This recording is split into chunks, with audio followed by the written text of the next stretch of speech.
Hey hello everyone. তো আমি চলে এসেছি আজকে আবারও একটি নতুন ওটসের রেসিপি নিয়ে। তো আমি তোমাদের বলেছিলাম যে যাদের একঘেয়ে ওটস খেতে খেতে বোরিং লাগছে, তো তোমাদের জন্য আমি ওটসের বিভিন্ন রকমের রেসিপি দেব। তো তার মধ্যে একটা আমি আগের দিন দিয়েছি, যেটা হচ্ছে ওটসের অমলেট।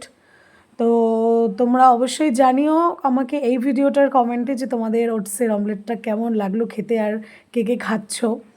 তো আজকে একটা নতুন রেসিপি, একটু অন্যরকম। তো সেই জন্যই ফার্স্টে এখানে আমি কড়াইতে দিয়ে দিলাম নারকেল তেল, তারপর দিয়ে দিলাম পেঁয়াজ কুচি, তার মধ্যে একটু নুন দিয়ে হালকা ফ্রাই করে নিলাম। তারপর আমি এখানে ক্যাপসিকাম কুচিয়ে রেখেছিলাম, সেটাও আমি দিয়ে দিলাম, দিয়ে দুটোকে একসঙ্গে একটু ফ্রাই করে নিলাম। আর এখানে আমি নিয়েছি আলু আর গাজর, ছোট ছোট করে কেটে এটাকে আমি আগে থেকে আর কি নুন দিয়ে আমি একটু সেদ্ধ করে রেখেছিলাম।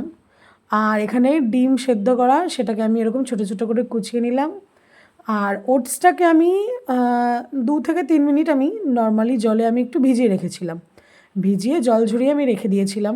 এটা তোমরাও এরকমই করবে, কারণ ওটসটা এরকম একটু আগে থেকে ভিজিয়ে রাখলে খেতে খুব ভালো লাগে, মানে পুরো চিড়ের মতো লাগে খেতে। আর এই খাবারটা খেতেও তোমাদের এই চিড়ের পোলাও যেমন খেতে হয় সেরকম লাগবে। তো আমি ভেজিটেবলসগুলো একটু ফ্রাই হয়ে গেলে তারপর আমি ওটসটা দিয়ে দিলাম। ওটসটা দিয়েও একটু নেড়েছে, তারপর আমি সেদ্ধ ডিমটা দিয়ে দিলাম, যেটা আমি কেটে রেখেছিলাম। তো দেখো তোমরাও তোমাদের সুবিধা মতো কাটবে, মানে কার কীরকম ভালো লাগছে খেতে। আমি একটু ছোটো ছোটো করেই দিয়েছি।